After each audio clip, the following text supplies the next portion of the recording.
Britain is pushing ahead with a contentious asylum law designed to crack down on illegal migration across the English Channel. Just after first light, the border force vessel Typhoon could be seen approaching Dover Harbour, with the first of hundreds of migrants picked up in the Channel this morning. Around 50 people were taken on board Typhoon for the journey to the Dover processing centre. For more than a fortnight, bad weather has largely scuppered attempts by the criminal gangs to push boats off the beaches of northwestern France. That's a fucking shame.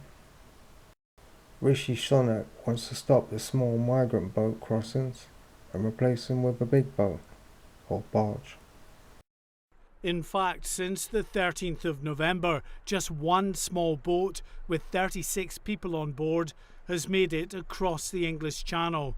But conditions are now flat calm, meaning some of the thousands who've been waiting in various makeshift camps around Dunkirk and Calais are being funnelled down to the beaches and onto the boats.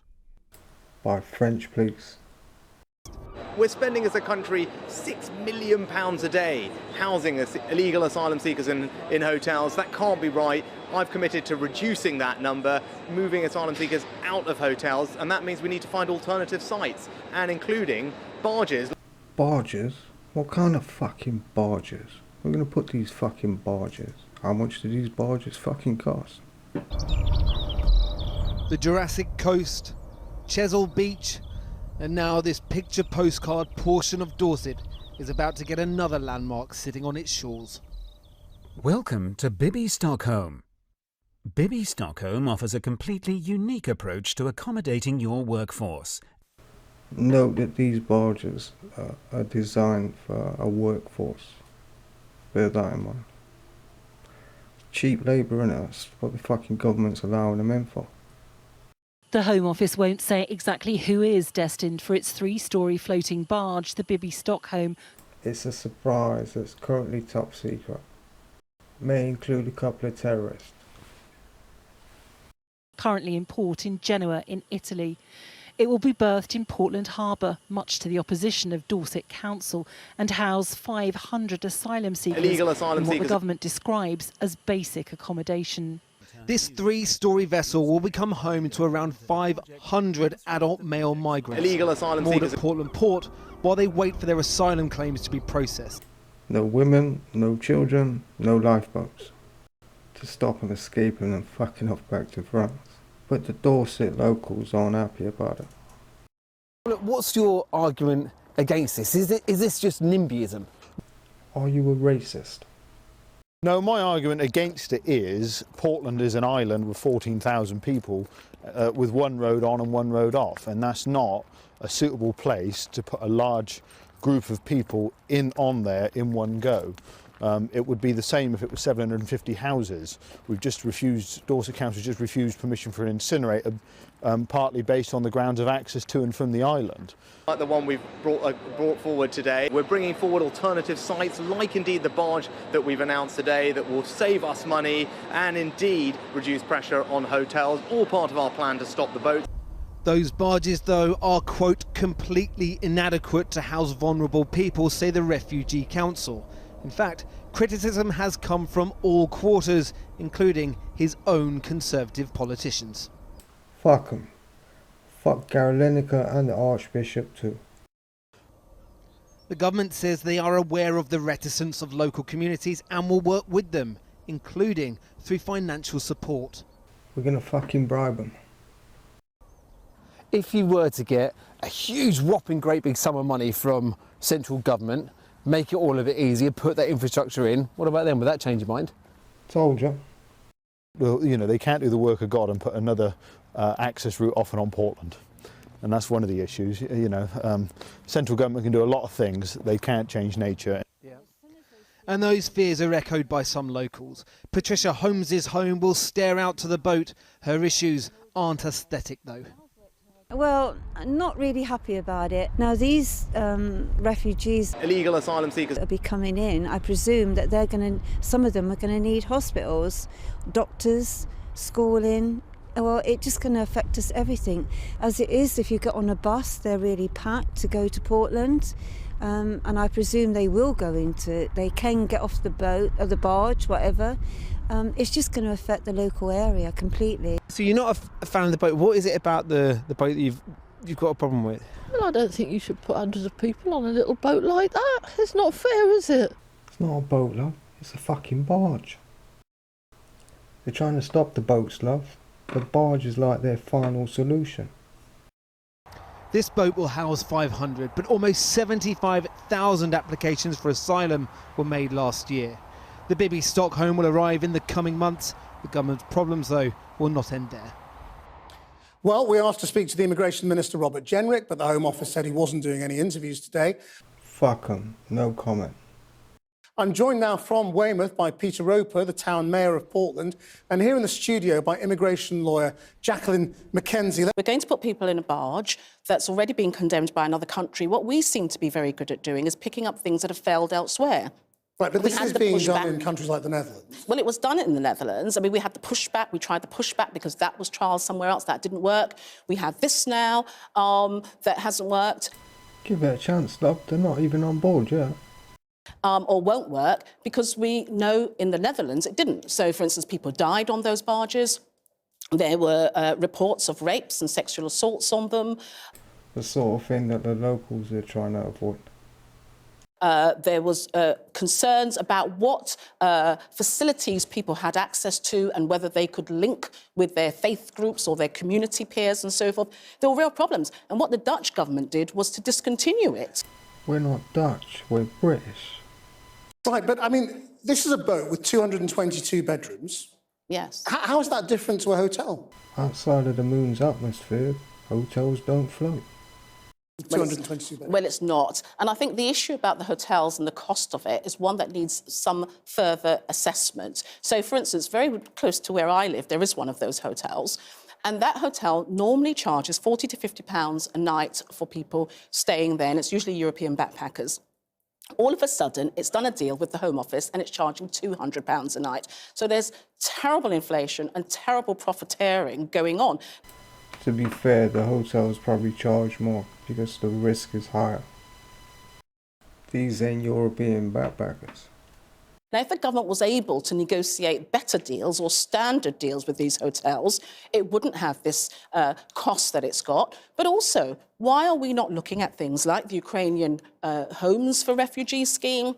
Why aren't we looking at improved processing of asylum claims so that those are done quicker and people can then avail themselves of their own accommodation and jobs and so forth? Why aren't we doing this properly?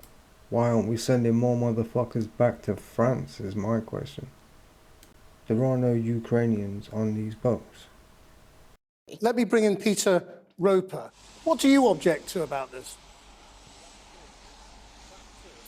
I think that it's the wrong type of accommodation in the wrong place. Portland is a very small community, 14,000 people. It's only one road on, one road off. There's going to be an enormous strain on local services and the support services for the island, and also these 500 individuals will be too much for the local environment. What makes you think 500 people using shops and services will be too much for you to cope? I mean, do you have any evidence for that? Are you a racist? Or is it just a feeling?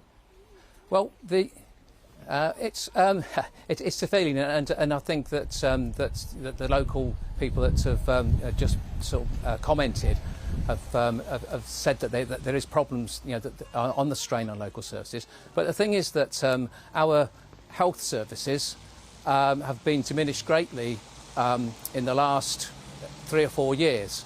We have a community hospital that has had the beds taken away, and also recently the minor injuries unit has been closed down. So that is going to cause sort of problems, with these individuals sort of getting the medical care that they need. It's also going to put a strain on the 2 doctors' surgeries that there are on the island. We're short of doctors. I'm sure there'll be a few doctors on the barge. They'll fucking need them. Are you concerned about the spread of other diseases, Home Secretary?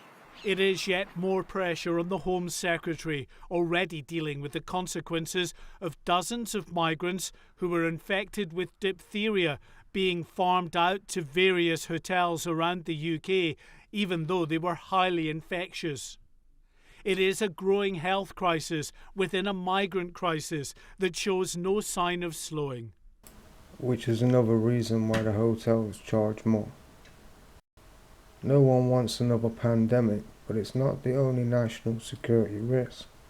19 suspected terrorists are in this country, and by that I mean England, United Kingdom, after travelling across the Channel in small boats. This ties into a fear that plenty of people have been banging on about since the very first boat came across the Channel. What about security concerns? Do we know who all these people are? What if some people on board these boats are indeed actual terrorists? And the Daily Mail says that they're all in taxpayer-funded hotels now, these 19 suspected terrorists, and have applied for asylum, meaning they can't be deported.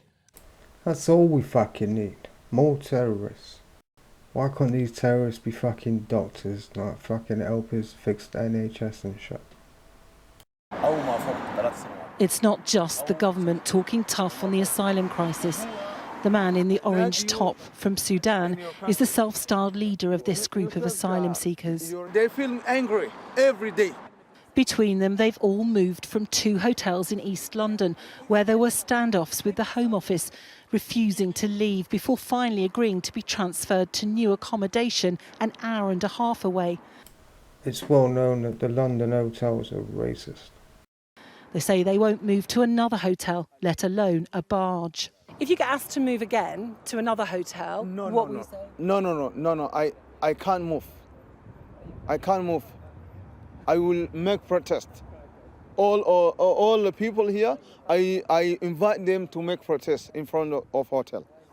What do you say to people who say your accommodation is being paid for by the British taxpayer, so the government can send you to whichever hotel they want to? I have been near to be 2 years. How can I move? You're saying you're settled? Yeah.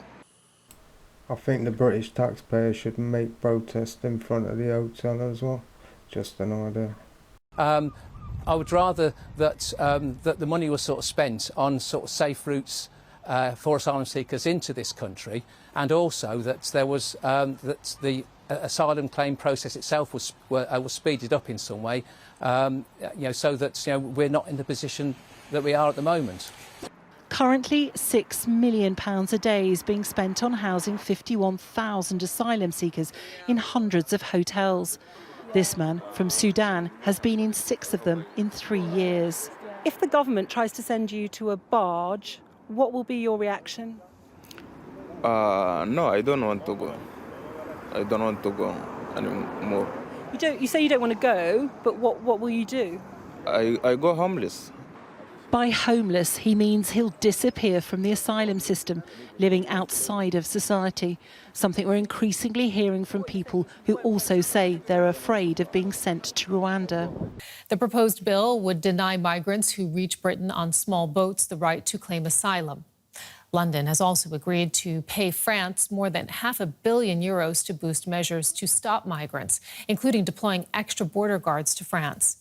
DW's Lisa Lewis looks now at how the plans are going down with the French police in the port city of Calais, some 40 kilometers off the coast of Britain.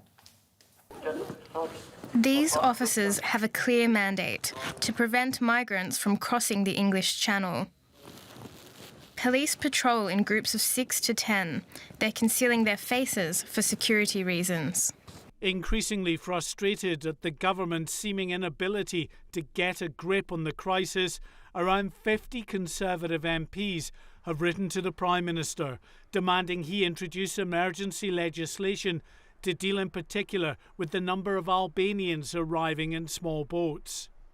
They want all Albanians rapidly removed back to their own country. If I turned up on the shores of Albania in a boat, do you think they'd give me a hotel, 5-star hotel? If I flew to Australia and I had fruit in my bag and I didn't declare it, Do you expect I might get a fine, you know, for putting the Australian agriculture at risk? If I took a boat from Dover over to France, do you think they'd let me stay? They'd stick me up in a hotel? 5-star? Or do you think they'd send me back to fucking UK? If I flew to the US on a tourist visa and immigration find out I intended to work, do you think they would send me back to the UK? If you get caught lying about your visa application, if you got a tourist visa and you intend to work and you go to a country and you get found out by immigration, they don't let you through the border. But what they do as well, they also ban you from coming into the country for another 3 to 5 years, depending on the contract.